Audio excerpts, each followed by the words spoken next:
Hello guys, welcome back to my channel.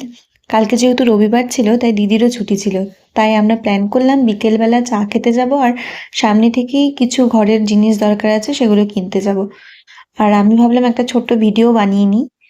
তো moisturiser দেওয়া হয়ে গেছে, এরপর চুলটাকে আমি আটকে নিয়ে একটু হালকা করে ফাউন্ডেশন দিয়ে নিব, অল্প করে নিয়ে নিয়েছি। আর আমি ফাউন্ডেশন হাত দিয়ে দিতে বেশি পছন্দ করি, তাই হাত দিয়েই এটা অ্যাপ্লাই করে নিয়েছি। তোমাদের সাথে আজকে আমি একটা ব্যাগ আমি ফ্লিপকার্ট থেকে অর্ডার দিয়েছিলাম, সেটার রিভিউ দেব ভিডিও লাস্টে। এবার আমি আইশ্যাডোটা দিয়ে নিচ্ছি। এটা দিলে আমার মেকআপটা অত হেভিও হবে না, আমি যেরকম চাইছি বাইরে যাওয়ার জন্য। হাত দিয়ে যেন সবকিছু বেশি ভালো ব্লেন্ড হয়। মাস্কারা এটা দিতে আমি সবসময় বেশি পছন্দ করি। আর বারবার করে ওইদিকে তাকাচ্ছিলাম কারণ মা সিরিয়াল দেখছিল, সিরিয়ালে কিছু একটা ভালো সিন হচ্ছিল, তাই আমি রেডি হতে হতে বারবার ওই দিকেই দেখছিলাম।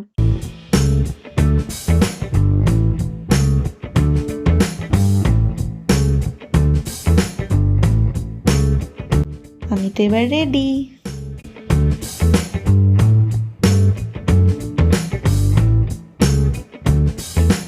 আগের হেয়ার স্টাইলটা আমার ভালো লাগছিল না, তাই আমি কিউট ক্লিপটা দিয়ে রেডি হলাম। এটা আমি 2 দিন আগেই কিনেছি। তো চলো এবার ব্যাগটা দেখানো যাক। এটা আমি ফ্লিপকার্ট থেকে অর্ডার দিয়েছি, 242 টাকা পড়েছে। সামনে এরকম লক সিস্টেম রয়েছে, আর ভিতরে দেখো অনেকটাই জায়গা রয়েছে, মাঝে একটা চেন। সত্যি কোয়ালিটিটা খুবই ভালো, আমি ভাবিনি এত ভালো আসবে। আর চেনটা অনেকটা লম্বা, তুমি সব রকমভাবেই নিতে পারবে। আমি জিন্স পরেছি তাই আমি এভাবে নিয়ে দেখাচ্ছি। আর অ্যাডজাস্টেবল যেহেতু, ছোট বড় যে কোনোভাবেই নিতে পারবে। খুবই সুন্দর, কোয়ালিটিটা এত ভালো আমি ভাবিনি। যদিও আমি এখন এটা নিয়ে বাইরে যাব না, যাই হোক এটা খুবই সুন্দর।